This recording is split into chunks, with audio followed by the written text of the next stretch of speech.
"Ya Rasulullah, mintalah permohonan kepada Allah." Apa jawaban Nabi? "Analaha, analaha, analaha." Aku yang dapat menolong kalian, aku yang akan memberikan syafaat kepada kalian, aku yang akan membebaskan kalian dari siksaan padang mahsyar di hari ini. Saat dia meminta, selesai padang mahsyar, masuk mereka semua ke mizan. Sampai di mizan, Nabi berdiri di depan mizan, melihat rombongan daripada umatnya. Saat beliau dalam keadaan dosa yang begitu besar, Nabi sujud kembali di hadapan Allah. "Ya Rabb," doa baginda Rasul sallallahu alaihi wasallam, "Ya Allah, ringankan beban dosa umatku, beratkan pahala mereka, ampuni dosa mereka ya Allah." Kita berbuat dosa di atas bumi Allah, Nabi yang terus menerus. Sampai di mizan pun Nabi sujud kepada Allah agar kita diselamatkan, dibebaskan, agar masuknya kita ke dalam syurganya Allah. Setelah mizan, Nabi SAW berdiri lagi di sirat. Saat dimana jembatan tersebut, satu helai rambut dibelah menjadi 7, tajamnya luar biasa. Di bawahnya neraka jahanam. Nabi menunggu sampai ada umat yang ingin tergelincir, dipegang oleh Nabi, dituntun sampai di ujung daripada jembatan tersebut. Nabi menjaga umat sampai saat di dalam surga kelak, Nabi berdiri di depan pintu surga, tidak masuk ke dalam pintu surga, menunggu satu persatu agar masuk, mereka dimasuk ke dalam surga. Sampai di dalam riwayat Siti Fatimah bertanya, "Ya Rasulullah, untuk apa kau berdiri di depan pintu surga?" "Aku menunggu umatku. Jika satu yang tertinggal belum masuk ke dalam surga, maka aku tidak akan pernah masuk ke dalam surga ya Allah."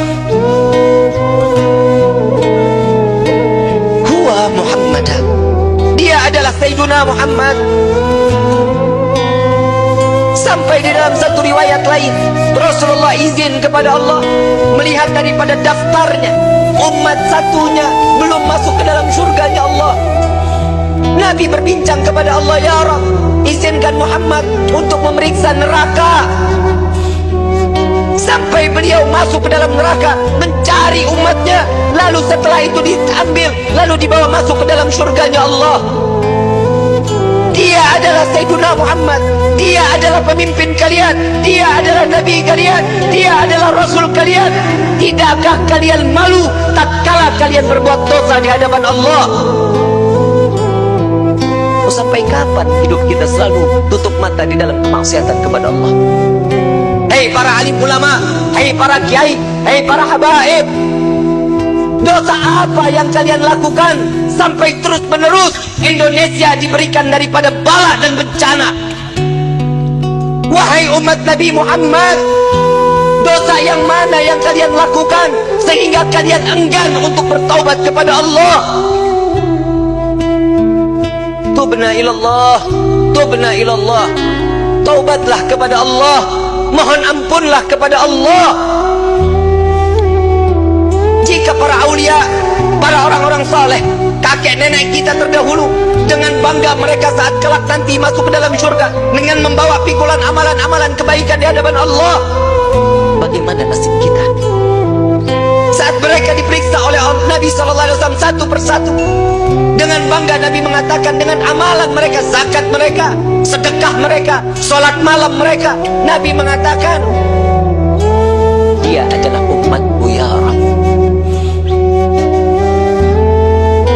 Bagaimana dengan kita yang membawa pikulan dosa di hadapan Allah? Tatkala kita membawa pikulan-pikulan dosa, dibuka, diperiksa oleh Nabi, Nabi tetap mengatakan, "Dia adalah umatku ya Allah," sambil meneteskan air mata di hadapan